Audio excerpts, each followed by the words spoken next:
in my Senate office here in Washington, D.C.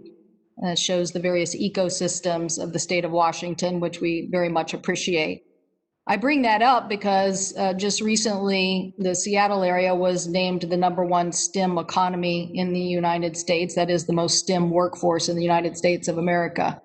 So these issues about how we harness the information age to work for us and not against us is something that we deal with every day of the week, and we want to have discussion and discourse. I believe that discussion and discourse today should be broader than just 230. There are issues of privacy that our committee has addressed and issues of how to make sure there is a free and competitive news market. I noticed today we're not calling in the NAB or the Publishers Association asking them why they haven't printed or reprinted information that you allude to in your testimony that you wish was more broadly distributed. To have the competition in the news market is to have a diversity of voices and diversity of opinion. And in my report just recently released, we show that true competition really does help perfect information, both for our economy and for the health of our democracy. So I do look forward to discussing these issues today.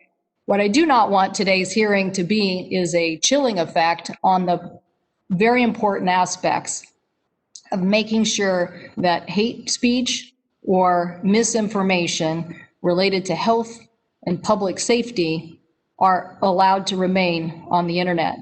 We all know what happened in 2016, and we had reports from the FBI, our intelligence agencies, and a bipartisan Senate committee that concluded in 2016 that Russian operatives did, masquerading as Americans, use targeted advertisements, intentionally falsified news articles, self-generated content, social media platform tools to interact and attempt to deceive tens of millions of social media users in the United States. Director of National Intelligence, then Republican former Senator Dan Coates said, quote, in July 2018, "The warning lights are blinking red, that the digital infrastructure that serves our country is literally under attack." So I take this issue very seriously and have had for many years. That is making sure, as the Mueller, Special Counsel Mueller indicated, 12 Russian intelligence officers hacked the DNC and various information detailing phishing attacks into our state election boards, online personas, and stealing documents. So when we had a subcommittee hearing and former Bush Homeland Security Director Michael Chertoff testified, I asked him point blank, because there were some of our colleagues who were saying, you know what, everybody does election interference. So I asked him if election interference was something that we did or should be encouraging. He responded that he agreed, quote, "Interfering with infrastructure or elections is completely off limits and unacceptable." That is why I believe that we should be working aggressively internationally to sanction anybody that interferes in our elections. So I hope today that we will get a report from the witnesses on exactly what they have been doing to clamp down on election interference. I hope that they will tell us what kind of hate speech and misinformation that they have taken off the books. It is no secret that there are various state actors who are doing all they can to take a whack at democracy, to try to say that our way of government, that our way of life, that our way of freedom of speech and information is somehow not as good as we have made it being the beacon of democracy around the globe.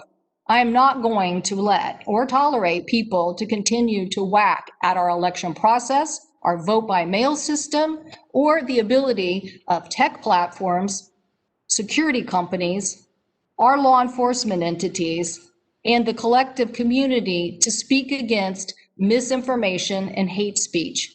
We have to show that the United States of America stands behind our principles and that our principles do also transfer to the responsibility of communication online. As my colleagues will note, we've all been through this in the past. That is why you, Mr. Chairman, and I, and Senators Rosen and Thune sponsored the HACT Act, that is to help increase the security and cybersecurity of our nation and create a workforce that can fight against that. That is why I joined with Van Hollen and Rubio on the Deter Act, especially establishing sanctions against Russian election interference, and to continue to make sure that we build the infrastructure of tomorrow. So I know that some people think that these issues are out of sight and out of mind. I guarantee you they're not. There are actors who have been at this for a long time. They wanted to destabilize Eastern Europe, and we became the second act when they tried to destabilize our democracy here by sowing disinformation.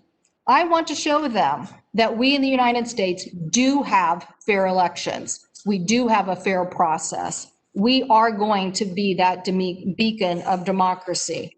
So I hope that as we talk about 230 today and we hear from the witnesses on the progress that they have made in making sure that disinformation is not allowed online, that we will also consider ways to help build and strengthen that. That is to say, as some of those who are testifying today, what can we do on transparency, on reporting, on analysis?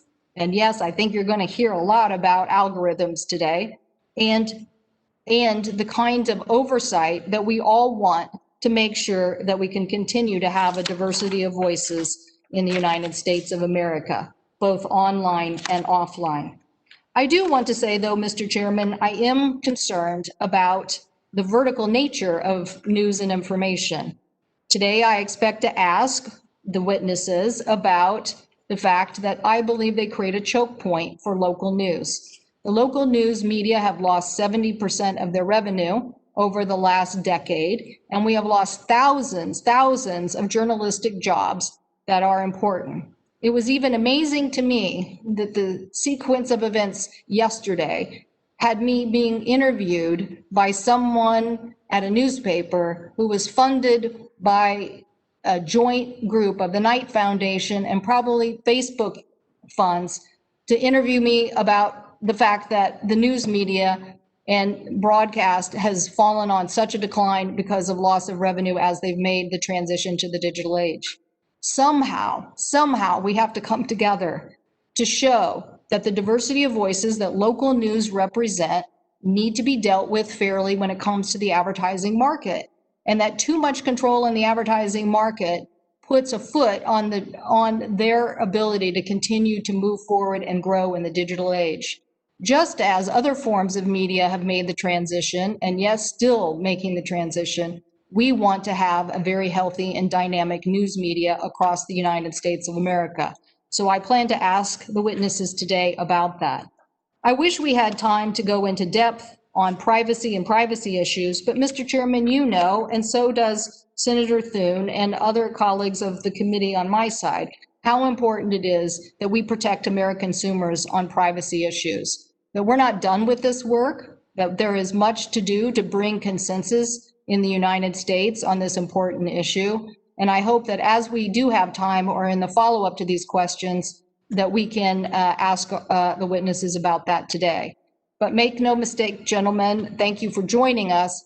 But this is probably one of many conversations that we will have about all of these issues. But again, let's harness the information age as you are doing, but let's also make sure that consumers are fairly treated and that we are making it work for all of us to guarantee our privacy, our diversity of voices, and upholding our democratic principles and the fact that we, the United States of America, stand for freedom of information and freedom of the press. Thank you.